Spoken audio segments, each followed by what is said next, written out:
Good afternoon, folks. This is Fred Campos, owner of DFW Website Designers. It is Saturday, May the 29th, 2021. This is episode number 214 of your 3 business tips at 3 o'clock in and around 3 minutes.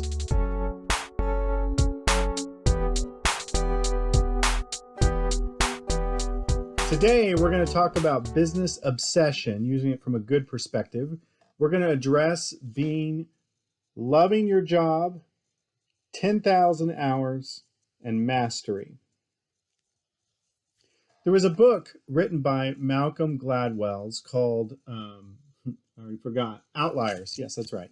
And in that book, it's rather controversial. We're not going to get into controversial things, but the cliff notes of it is that it takes 10,000 hours of doing a particular task to become the best at it, to become a master of it. And he talks stories about Bill Gates. He talks about different people that did amazing things. Now, there is some controversy about this. Does it really take 10,000 hours? And, what is that? Is that if you worked on that 8 hours a day for 4 or 5 years straight, you get there? Or does it take 10 years or 20? And some people say it takes less time. I'm not getting into that. What I am dissecting and talking about today is the fact that it does take some time, take some focus to become really good at a craft, so good that you would run a successful business. So as we look at this through the lens of solopreneurs and entrepreneurs, we want to talk about what it is, what we should do to be really, really successful. So my first business tip of today is this.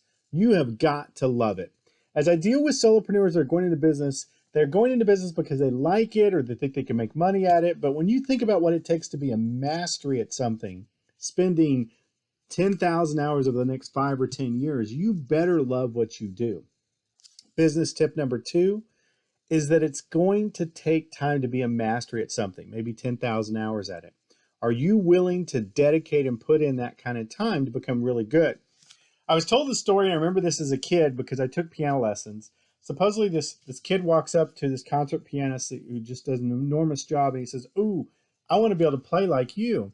And the concert pianist, having much wisdom, turns to the kid and says, "Well, keep in mind that I've been practicing 7 to 10 hours a day for the last 10 years. Do you really want to play this good?" And the kid was pretty smart. He says, "Well, no, I really don't want it that bad."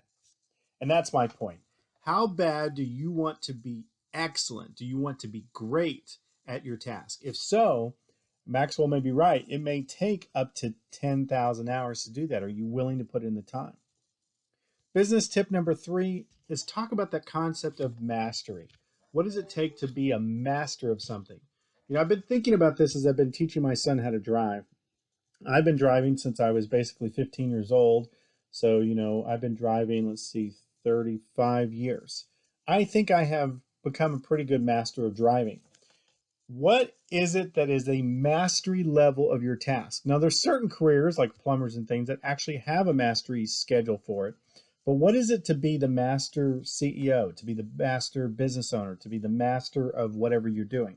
In my case, trying to become the master web designer, or at least the master businessman web designer.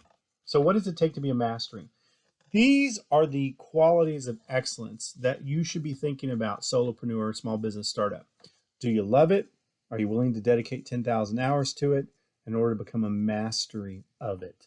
That's my advice to you. That's what I'm contemplating today. Anything I'm learning, I throw over the fence to you because I want you to be awesome. I'll go back to sleep.